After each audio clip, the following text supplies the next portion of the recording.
Arcanist beam builds are hitting harder than ever now that we have access to subclassing. There's a bit of flexibility in the exact way you want to set up, but here are the key points. You want to be an Arcanist as your base class. This is important for the Banner Bearer skill, as you can only use the class masteries available through scribing from your base class. Next, you'll want to take the Assassination line. This one is just way too strong for DPS to pass up right now. So this is the basic format for our skill bars going into update 46 with Herald of the Tome and Assassination. But beyond that, there are quite a few options for that third skill line that all perform pretty similarly. So this guide will be focused on using Dawn's Wrath, but just know that most of the video is still relevant if you want to swap in a different third class. Make sure to check out my top 10 video if you want to get some more ideas. I'll have it linked down below. This guide will also be available in written format on my website at skinnycheeks.gg, so make sure to check in there. I will be uploading more builds as I test more combinations. I have a Daedric Assassination set up in the works, pretty fun combo that gets some great results.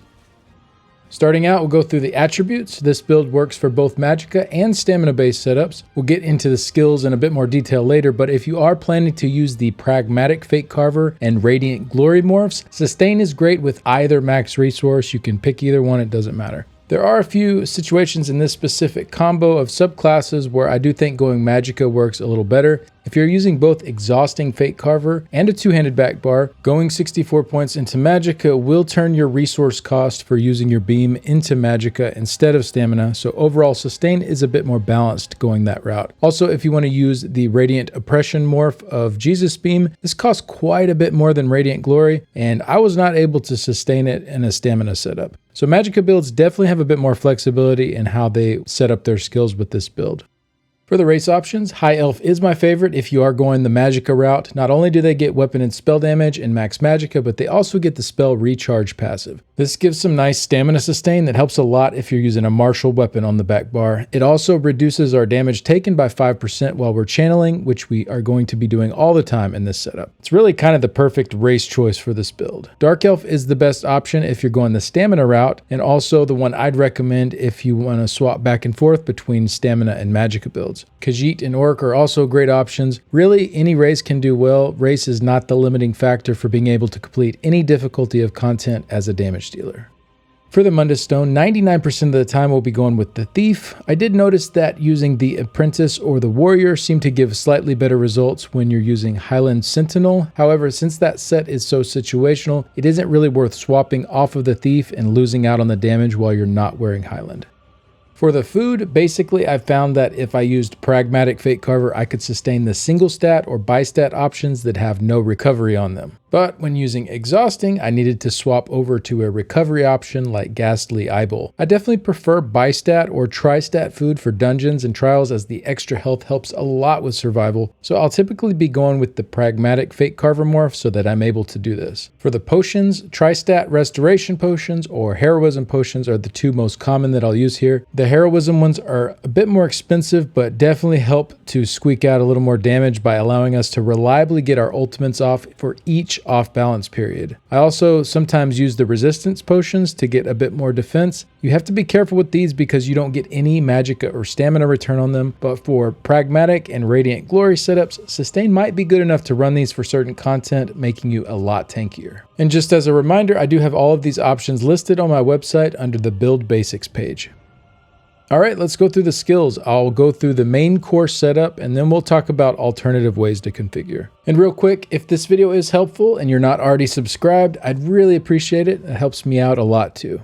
Alright, starting with the front bar, Banner Bearer is the first skill here. For the focus script, I've been seeing the best results for single target with Shocking for the increased direct damage. Beams were changed to be classified as direct damage as of update 46, so this is a really nice DPS gain here. For builds with a staff on the back bar, the magical banner should be slightly better. Either way, the two are very close, and the magical one will probably be a little bit better for AoE stuff, so you really can't go wrong with either focus here. For the signature, we'll choose the class mastery to generate more crux. And then for the affix, it'll typically be savagery and prophecy here. Depending on how you set up your skills and what potions you use, you could swap this around to alternate buffs like minor courage, minor heroism, or minor berserk. Just make sure that you are getting your savagery and prophecy elsewhere if you do this.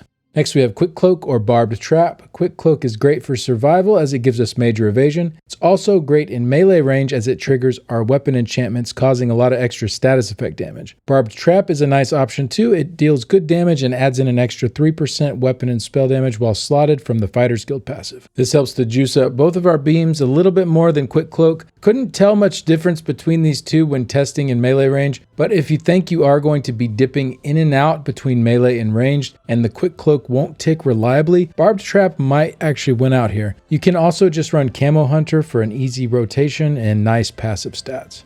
Next we have Radiant Glory and Radiant Oppression. Both of the morphs are very good. This is the strongest executability in the game. Oppression starts scaling at 40% and Glory at 33%. So Oppression kicks in a little sooner and deals a bit more damage on average, but towards the last 5 to 10% of the fight, they perform pretty similarly as they both end up at 500% increased damage. I'll generally start casting these over Fate Carver, about 28 to 30%-ish for Oppression, and then about 24-25% for Radiant Glory. Glory is a lot easier to sustain, and it also offers a crazy amount of healing while it's active, but Oppression will get slightly higher overall DPS levels. Ultimately, up to you and your goals. If you go Oppression, you'll need to be a Magicka build to sustain it. Next up we have Cephaliarch's Flail. This is our main way to build Crux outside of the banners generation so that we can beam as often as possible. It also puts a 5% damage taken debuff on enemies hit for 20 seconds, though this only works for the player casting it. And then it also heals us if we hit a target with it, so just a very nice skill overall. After that, we have a very similar dynamic to Jesus Beam here with Fate Carver and the Pragmatic versus Exhausting morphs. Exhausting lasts 1 second longer, so it deals a little more damage, but it also is way more expensive to cast, while Pragmatic is cheaper and offers a very nice damage shield while it's active. Again, both morphs are very good depending on your goals, but personally, I'll be using Pragmatic for nearly everything. I did run DPS tests with both versions, which we'll go through later, and the difference was really not that big. I think for most scenarios, I'll be going with Radiant Glory and the Pragmatic morph of Fate Carver, as I do value the sustain and survival a little bit more than the small amount of extra damage. For our ultimate, we're using the Assassination Line's Deathstroke. Both morphs are very good. End cap will give us a little more duration on the 20% damage taken debuff if we cast over 120 ult, and then the Soul Harvest morph will give us ultimate back when we land a killing blow on an enemy. This is amazing for solo and small groups, but won't be quite as impactful in 12-person trials. It's also important to have this slotted, even if not casting it, because it unlocks some really strong Nightblade passives for extra crit chance and crit damage.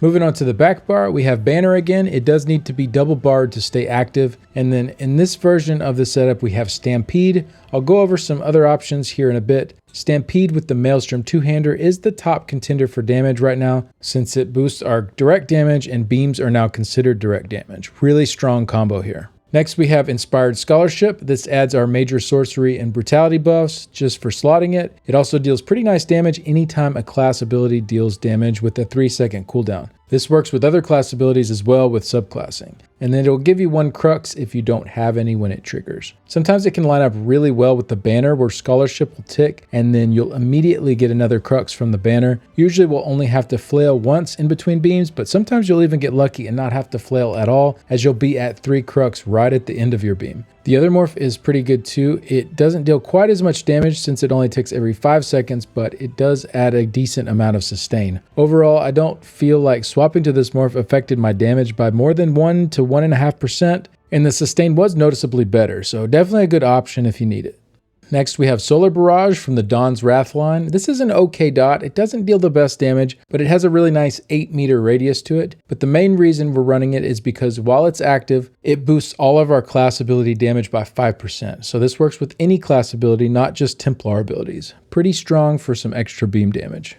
Then we have Relentless Focus from the Assassination line. We aren't actually casting this skill, but instead it's just slotted for the passive bonus. After 10 light attacks landed, it will be stacked up to 400 extra weapon and spell damage, and it will remain until you port into a different zone or instance or log out. It also unlocks our assassination passives on the back bar too, so really quite a lot of extra free damage added to our kit, and it doesn't complicate the rotation at all. In fact, it makes it easier because it's just a passive skill. And then finally for the ultimate, we have Languid Eye or Tide King's Gaze. These are great for short burst AoE, or if you have the ult built up and you can afford this over your front bar ult. For pug type runs or more casual play, I generally prefer Tide King. It's actually not that much less damage overall than Languid, but it is spread out further over 8 seconds instead of 6 seconds. But one nice thing about this one is it will follow the target if the target moves, so this is great for pug runs. For Languid, if I know the stack points well with the group, this is the preferred option. It also fits better into off-balance windows since it's shorter. Both morphs work really well. Also, since we're running a two-hander in this setup, we can't do Destruction ult for burst, but you can do a Meteor if the situation calls for it.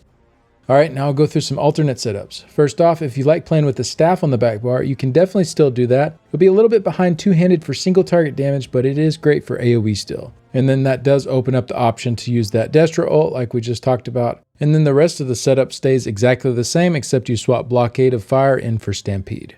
Next, for those that enjoy Black Rose Prison Daggers on the back bar, that setup still works great too. You'll move Quick Cloak to that back bar slot, then you can run Barbed Trap or Camo Hunter in the front bar slot. This is a pretty easy setup as Quick Cloak and Inspired Scholarship are each 30 seconds long, and Solar Barrage is 22 seconds, so you don't need to go to the back bar very often. And then for those that like the 1.5 bar build style, you can move Solar Barrage to your front bar, and then you only have to go to your back bar once every 30 seconds to apply the two skills there. Makes the rotation really easy for just a little bit of a DPS loss compared to running Solar Barrage on the back bar. Next up, this is for those that want to run a staff on the front bar instead of dual wield. Pretty similar again, except Power of the Light and Elemental Susceptibility are really good options that you might want to slot there over Barbed Trap. This is actually the setup that hit 166k DPS from username God's Gift to Gaming. I don't actually think staff front bar is stronger than dual wield, but it was a really well performed parse that got some good RNG, and just goes to show there are a lot of options that perform really well. I'll be going through more test results later on in the video. For AoE Trash encounters, I'm just dropping Radiant Destruction for Camo Hunter. You could also keep the beam here though, as it is sometimes nice to have a good execute for those elite adds. Two-handed and staff back bar should perform pretty similarly, however the AoE on Blockade is a good bit larger than Stampede, and it also allows you to use the Destruction ultimate. Caltrops are pretty good here as well, but bar space is more tight than it was before in previous patches.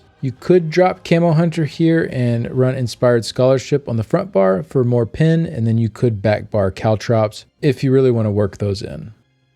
Alright, next we'll go over the gear. For the trial dummy or bosses where we can stand still, we're going to run 5-piece Highland Sentinel, 5-piece Null Arca, Maelstrom Greatsword on the back bar, the Velothi Mythic Amulet, and a 1-piece monster set with crit chance. If you do want to use a lightning staff on the front bar, you'll go Precise with a flame or poison enchantment. If you want to set up like this for dual wield on the back bar to run the Black Rose Prison Daggers, it's pretty much identical, except you have 4 weapons now instead of 3, so there's room for an Absorb Stamina enchantment too. And then again, if you want to run a lightning staff on the front bar, Precise with a poison enchantment. I like this setup because it's a little easier to maintain, and then that extra 6% damage resistance from BRP dual wield makes you a little more tanky. For other single target bosses that are not ideal for Highland Sentinel, we can swap that out for Deadly Strike or the new craftable Tideborn set. I did get slightly better results with Deadly Strike, however if you need the penetration line, Tideborn should work better with this setup. And then the same principles apply if you want to run a staff on the front bar or if you want to swap to dual wield on the back bar.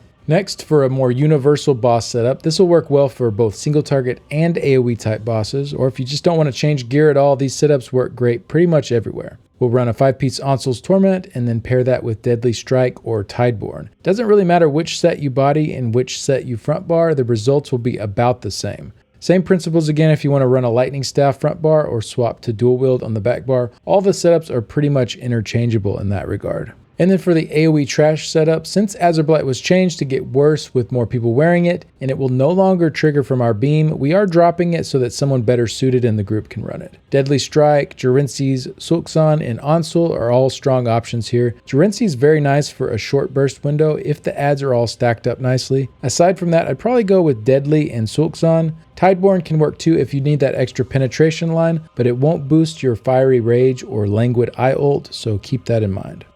And then finally, for the last section of this video, I'll just run through some combat metrics reports showing the test results for several of these setups. I also have these posted on the build page of my website, separated into different sections. One for staff and two-handed back bar with dual wield front bar, one for two-handed back bar and staff front bar, one for the easier 1.5 bar setups, and then dual wield back bar setups that aren't quite in that 1.5 bar category because Solar Barrage is on the back bar. They are still a fair bit easier to maintain than your staff or two-handed back bar setups, so these might be a good next step for those that like the 1.5 bar builds and are trying to push things a bit higher. So as we go through these results, I am going to ask that you all turn your brains on. I know, challenge level impossible, but here's the deal. I tested a lot of skill setups and weapon loadouts for this build, and there are just way too many combos to try everything. So most of the DPS tests were done in Highland Sentinel. This is a great set to more efficiently test builds with, since you can get a lot more consistent results due to less variation and crit chance. A lot of people complain that it's cheese, but the fact is, A, it can be used in several fights in the game, and B, the point of the trial dummy testing isn't to see how high the number can go, but to be able to compare multiple builds against each other, and this set's a great tool for doing so. So as an example, the test on the left was done with Highland Sentinel and the one in the right with the exact same setup except with Deadly Strike. Instead of spending extra time going through and testing every single combo with both of these sets, just know that you can take a couple % off of these tests done in Highland Sentinel if you want to know how much the setup would do with Deadly Strike. It's really that simple.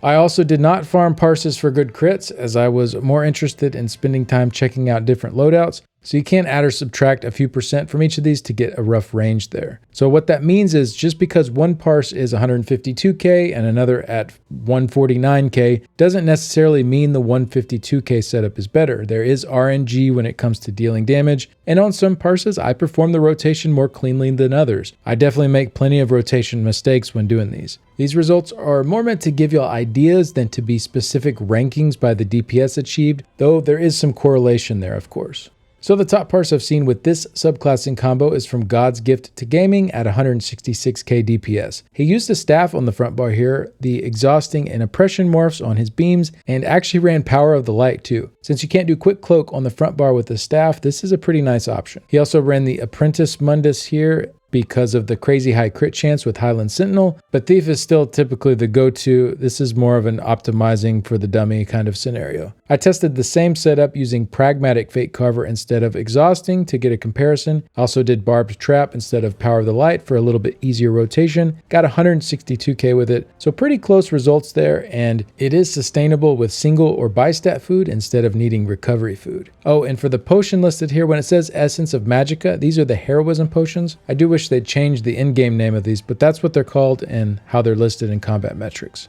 Next up, King 8 got a really nice 164k parse with dual wield on the front bar and two-handed on the back, and he's using the Exhausting and Oppression morphs on the beams. So again, I tried a similar setup here and swapped to Pragmatic instead of Exhausting and got 163k DPS, and I was able to sustain it in that single stat food. I did leave Oppression on for this test as it is sustainable even in non-recovery food on a Magicka build. And then finally in this setup I did a test with both the Pragmatic and Glory morphs of the beams and got 156k. Personally, I'll probably use these morphs for most content as they're super easy to sustain and you get a lot of extra survivability with them. In a similar setup, also using Pragmatic and Glory, except with a staff on the back bar, I hit 153k DPS. Magicka sustain felt a little tight with this one on a stamina setup, but was really easy in just single stat food on a Magicka setup.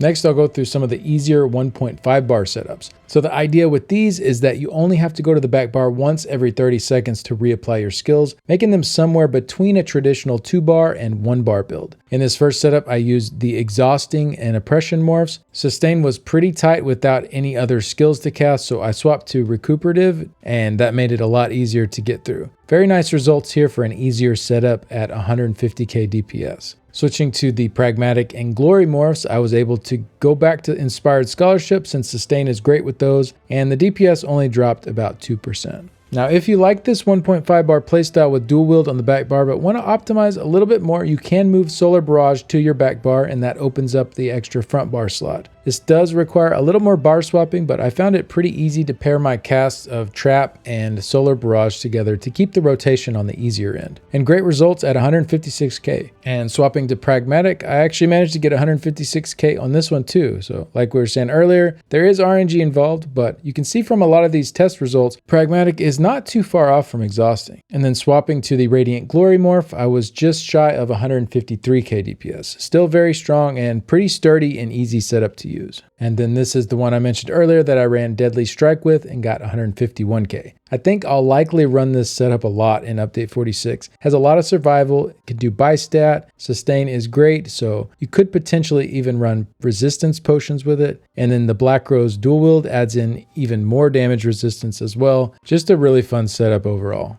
I do have a few more listed on my website as well, but these were the main reports that I wanted to share. So I appreciate y'all stopping by. I hope this video gave you some good ideas for your builds for update 46. I'll close this one out with a few parses on the trial dummies showcasing the rotations for a few of the different loadouts.